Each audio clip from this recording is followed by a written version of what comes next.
After a week in which the new Brexit secretary was slapped down by the Prime Minister for saying that Britain may leave the EU single market, the new international trade secretary called British business fat and lazy. And this morning, the new foreign secretary launches a campaign group calling for a so-called hard Brexit. Well, Labour's shadow foreign secretary and shadow Brexit secretary, Emily Thornberry, accused the trio of delivering empty platitudes and making it up as they go along. But what deal does her party want from the EU? Well, she's here to tell me right now. And a very good morning to you, Ms Thornberry. So, I mean, is your party there in a little bit of a mess on the attitude towards remaining or not within the single market? No, I don't think so. I think that we believe that the British public have given us our instructions and we have to proceed on these negotiations in good faith. But what about access to the single market? Everything seems to be pivoting around that at the moment. Yes, I think that one of our red lines is that we must have free access for our goods and services to the free market, and that is really important to us. There are some of the regulations around the free market that we have always had questions about, and we continue to question, and that must be part of the negotiations. So, for example, we're concerned that it could be an interpretation of some of the regulations that we wouldn't be able to renationalise the railways. We think that that's something that isn't for Europe to decide, it's something for the British to decide. So is that what Jeremy Corbyn, the leader, was hinting at when he talked about those elements of the single market? Yeah. That's what he's talking about. Yeah, that's what he's talking about. The idea of being able to support industries, I suppose. Would that go for the steel industry and things like that? Yeah. I mean, I think that when public money is in such shortage, we want to make sure that we get sort of maximum bang for our buck. We want to be able to spend public money in a way that has a ripple effect, and we need to make sure that we support our industries and are allowed to do so. We need to be able to spend public money, let's say, with a local authority that might have a contract with a subcontractor. We want to be able to say, you must pay a living wage. You must have local apprenticeships. And there is an argument that that might be contrary to European laws as they are at the moment. So we need to kind of think about those. And what about controls on immigration? That, as you say, this is one of the main things flowing from the Brexit votes. We know what the government is now saying. Well, we know they're now saying, well, at least there won't be a points system. Do you agree with that? I think that, without a doubt, during the referendum, this issue was raised, and many Labour MPs have spoken to me about it. From all sides of the Labour Party, they've raised this with me. So I think that it is something that we need to look at, and we need to be able to balance some form of realistic and workable controls on migration along with access to the free market.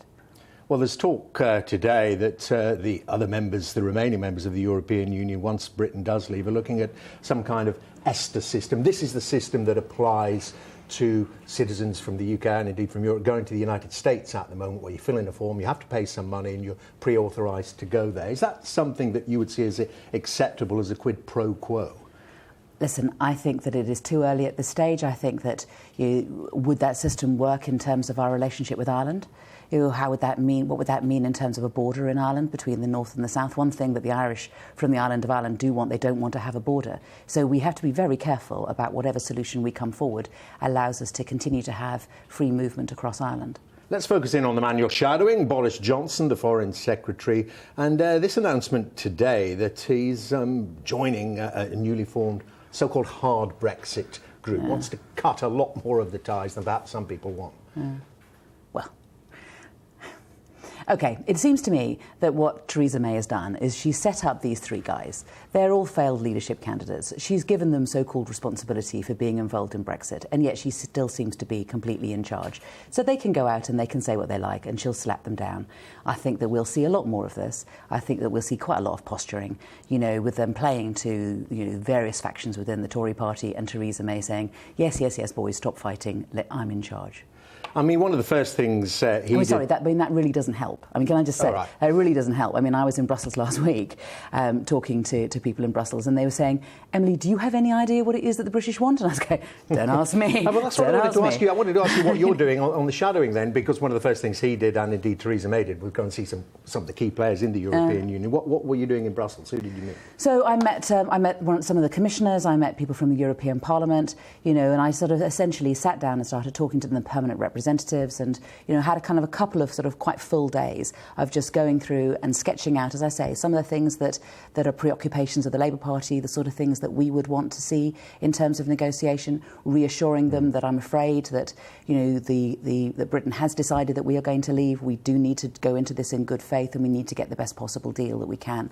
And also saying to them, there are sensible people within Britain who do want to negotiate a proper deal, and these are the sort of things that we would like to talk about. And have you had access yet to your counterparts, or would-be counterparts, if you get into power, particularly the French and the Germans? So I've seen delegations of French, I've seen quite a lot of the Norwegians, and I've been talking to them because obviously but not their at one foreign stage, ministers. not their foreign ministers. I've seen my equivalent, who's the shadow foreign and defence minister, and talked to her, and they were saying, you don't want a Norwegian model. Honestly, you don't. The Norwegian model is that we do as we're told. Right. But I just want to know, have you called the French foreign minister, for instance? No, but we're in the process of arranging for me to go to France and to Germany. Do you know who he is? Don't start pub quizzing me, Dermot. Well, don't start pub quizzing me. He's the French foreign minister. Do you know his name? No, and I'm not going to start answering your questions on this. Well, it was just we had that one you were shadow defence secretary on DEFCON. Do you know what really upsets me about your attitude to me is that you do this with me. I don't remember you doing it with anybody else. Have you done it to David Davis? Have you asked these questions? Do you Sky journalists have a go at Boris Johnson on this basis? I've had discussions. How about Liam Fox? I've had discussions with David Davis and many discussions with Liam Fox. I mean, honestly, really. But quite seriously. Can we talk about some serious stuff? Why don't we talk about Syria? How about talking about North Korea? You really want to spend this time pub quizzing me? I won't then. What's with you? Let's talk about North Korea. Let's talk precisely about that. Do you think? Well, the fact that you don't know the French foreign minister's name. Oh, okay, yeah. Well, what about the South Korean president then? If we want to talk about North Korea, do you know the name of the South Korean president? Let me talk about who's been talking about nuking Pyongyang. Let me talk about North Korea, because I think that, with these tests going on at the moment, clearly it is a huge threat to the area, and it's a real challenge to the international community. What are we to do about North Korea? I mean, what's clear is that they at the moment don't have the power to be able to do ballistic missiles. They have a bomb which is large and larger than Hiroshima, but they're at the moment not able to deliver it. But we do have, we think, between 5 and 10 years, which gives them the time to be able to develop the technology necessary to threaten America, or to be able to... At the moment, but it is quite a powerful argument, isn't it, for countries like our own to keep a nuclear deterrent when you've got rogue nations like North Korea around? I have to tell you that I think we can assure the British public that North Korea will not be focusing on Britain. As and when they're able to develop nuclear weapons, they won't be. And do you know what? When we publish our defence review, it will highlight the fact that when you make no progress on nuclear disarmament, as we haven't done for decades, this sort of thing will continue to happen. And it won't just be North Korea. There will be other countries who think that it is fair enough for them to develop nuclear weapons unless and until we start reducing nuclear weapons in a proper and serious way. We continue to be a threat. And this idea, it's not fully fleshed out now, but we are hearing some reports saying that South Korea, obviously cheek by jowl with North Korea, worried about these developments and has contingency plans for a preemptive strike on Pyongyang. I think that we need to, yes, and I think that their anti-missile system is something which the Chinese are very worried about, because the Chinese worry that it might encroach on their territory as well.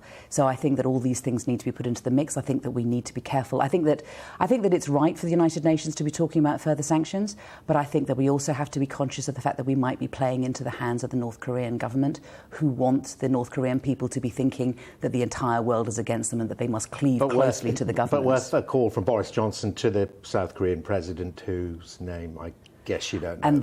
And the important point, which is about our security and world security, is that how we are going to approach North Korea into the future. All right, but how would we? And if you want me to go with you to a pub tonight, and we can do a pub quiz tonight, let's do it. I'm not the shadow foreign secretary. Honestly. I'm not the shadow foreign secretary. We're talking about perhaps a global conflict here, and one nation and the important thing is one nation threatening nuclear strikes on the other. Yes. Thought you might have been rather. And I can tell you that I am extremely interested in this, and I will talk about. President is. I will. I'm not getting drawn by you into this nonsense. I'm quite prepared to talk politics with you and to talk about the principles and the threats to the country. But just for future reference, Park Hoon-hee. it is a she. But we will move on. I want to get back to Brexit and this idea from Owen Smith. Let's get back to your party. This idea from Owen Smith that at some point, perhaps after the Brexit negotiations or maybe even during, there should be a second vote, be it a general election or a referendum. Yeah. I think that we should start on the principle that the Tories, because they won the general election on the basis of having a referendum, they don't have a mandate to be able to take us out of Europe on whatever terms they finally decide amongst themselves they want to. So I think that we have to have some form of democratic, injection of democracy in some way.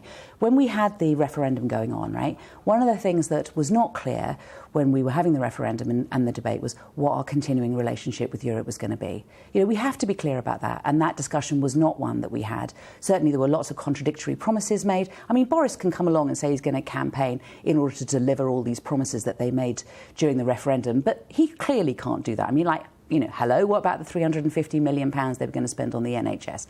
So I think that we need to go back to the British people in some way, whether that's exactly what form that takes and at what stage. I think that we need to be open-minded about. But I think that at the moment we have to proceed on the basis that we are leaving and we're getting the best deal that we can. But we should not just leave it on trust to the Tories to decide what that future should be. Lastly, can I just ask you, do you think anti-Semitism, this row within the party, do you think it has been dealt with effectively? We have this today, don't we? Michael Foster, one of the biggest donors, a big donor to the Labour Party over the years, he's been suspended for criticising those behind Jeremy Corbyn. He is, of course, Jewish. And Stephen Pollard, the editor of the Jewish Chronicle, writing today, saying when a Jew complains about the Labour Party's attitude to anti-Semitism under Jeremy Corbyn, it's the Jew who is purged. Yeah. I think that anti-Semitism in our society continues No, but in your party. to be... No. In society generally continues to be an issue, and obviously it continues to be an issue within the Labour Party. And it is not something that we can be complacent about, or we must always make sure that we are prepared to confront and stamp out whenever it raises its ugly head. And whether that's racism, whether that's anti-Semitism or sexism, I think that we absolutely must call it for what it is. But it's interesting you're saying there is more to be done within the Labour Party. There is always more to be done. There is always more to be done, and do you know what? There's certainly a lot more to be done by the Tories, and I certainly think that sometimes when it comes to sexism, some Sky presenters need to look at themselves too.